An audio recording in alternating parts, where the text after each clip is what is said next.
Just look at how beautiful this little peninsula is that I am running on right now. It's mostly deserted. There's some boats out on the water. It is just stunning. What a beautiful place to run.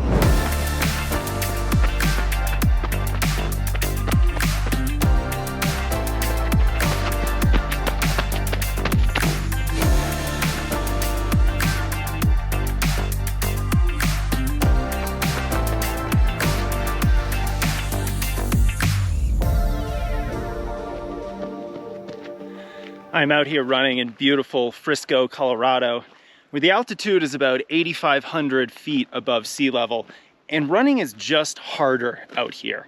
You're not going to recover as quickly. Your aerobic system is taxed because of the thin air at these altitudes, and it's got me thinking about what it's like to run as you start to get older.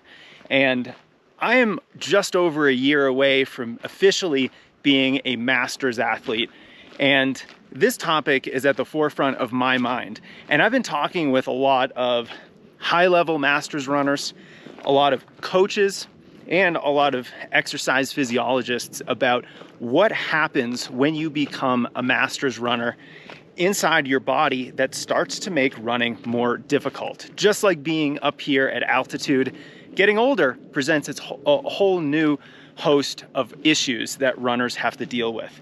And what I'd like to do in this video is help you conquer Father Time. Actually, you'll never conquer Father Time. He always wins at the end of the battle. But one of the things that we can do is slow the rate of our aging and extend the life of our running career so that we can keep running even as we get a little bit older, even as we get into our 40s and 50s. So let's talk about some of the many ways that we can adjust our training when we start getting into our 40s so that we can really focus on longevity as runners. Because ultimately, at the end of the day, I think that's what all of us want, right? We all want to be able to run for a really long time. We love this sport, and we want to keep doing this sport for as long as possible.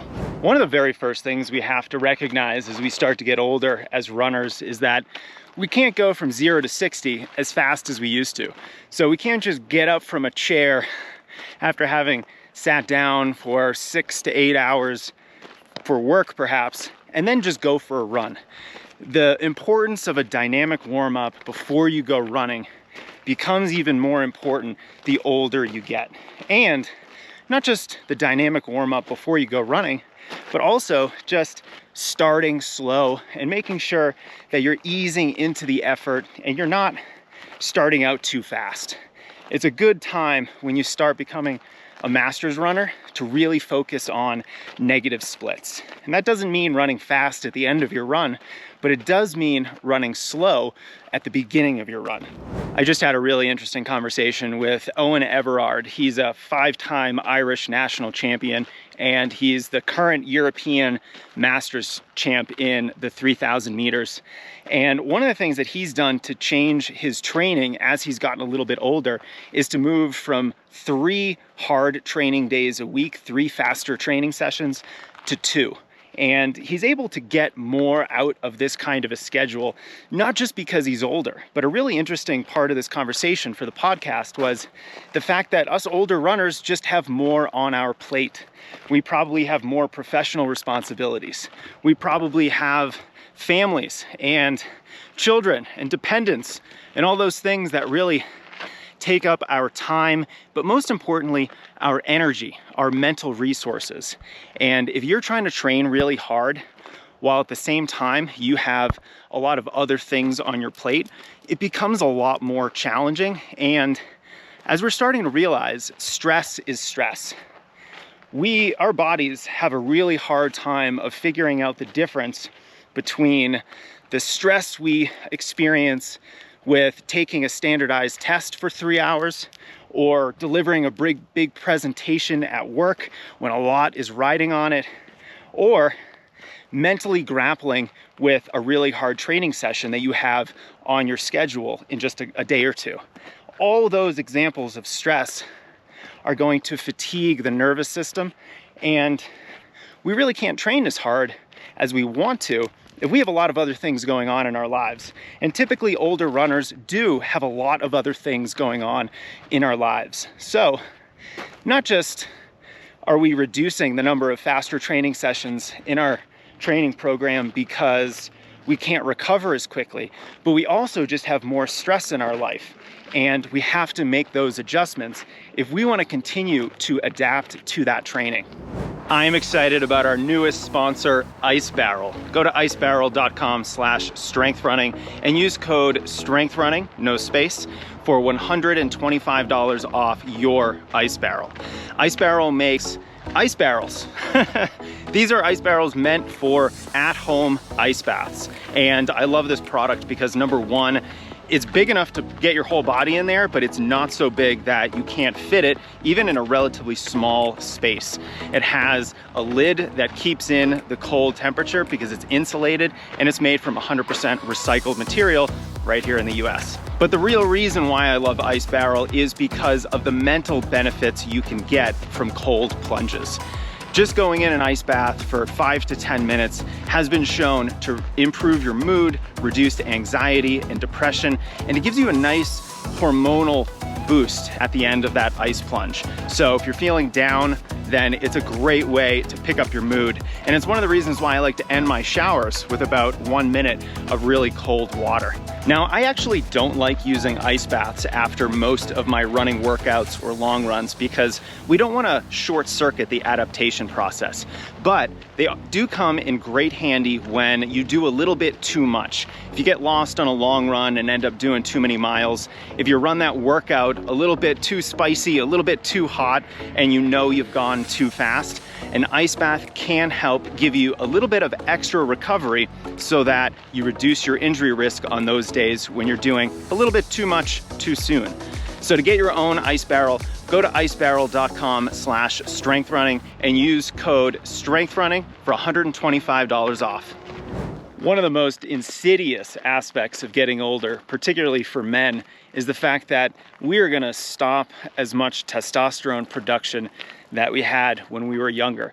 We're not gonna produce as much testosterone, and starting at about age 40, when we become a master's runner, we're gonna lose about 1% of our muscle mass every single year.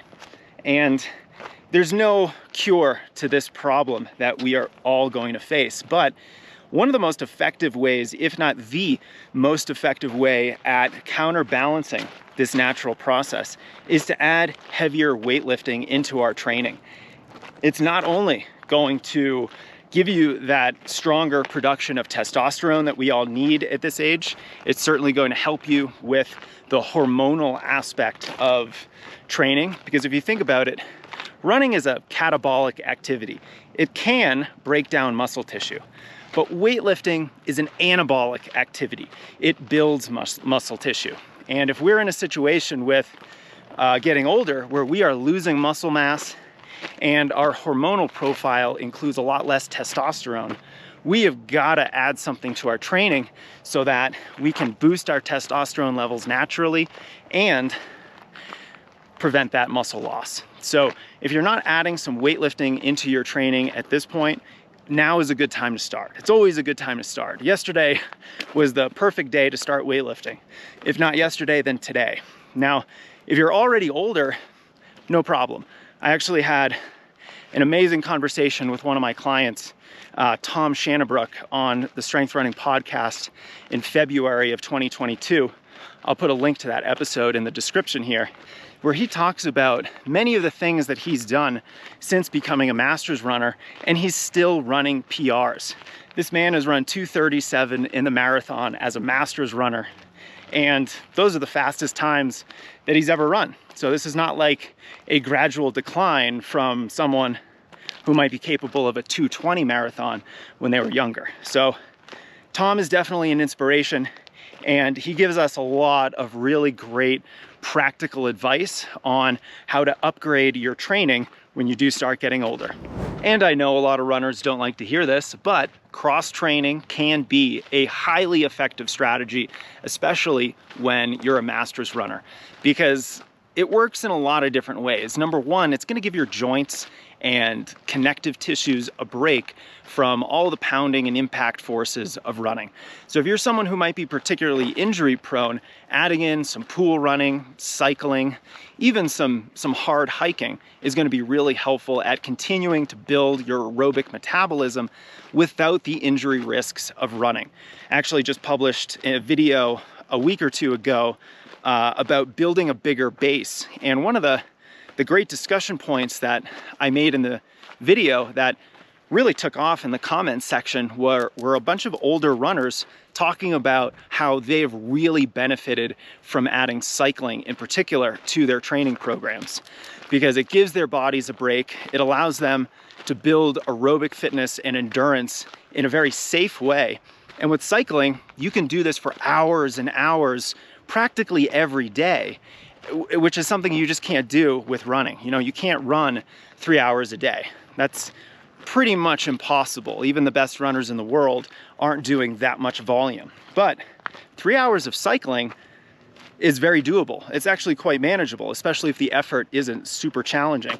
And you're still going to be in a great, likely zone 2 effort, which is phenomenal at building that general endurance. So if you're not someone who's really embraced the idea of cross training, once you become a master's athlete and you're looking for ways to continue to improve with the least amount of injury risk possible, cross training is an excellent option. So if you are an aging runner, like we all are really, if you're like me, if you're almost a master's athlete and you're starting to think about how your running is going to look in a year from now, or maybe 5 to 10 years from now, I hope you've gotten some ideas from this video on how to continue making progress while at the same time counteracting some of the effects of aging and still getting a lot from your training. Let's make sure we start slow and do a dynamic warm-up. Let's reduce the intensity of our training because we already have enough stress in our lives. Add some weightlifting for the hormonal effect, also to counteract the loss of muscle mass that we're inevitably going to experience. And if you can, add in a healthy dose of cross training to continue the aerobic development with the least amount of injury risk that you can. So I hope this video is helpful. Don't forget to check out some of the links underneath. I'm gonna post the conversation I had with Tom all about his training as a master's athlete and how he's continued to improve, plus a good dynamic warm-up that you can plug right into your training and start to use, and a bunch of other resources for you older runners. So I hope it's helpful, and if it is, give me a thumbs up and a subscribe. I would really appreciate that.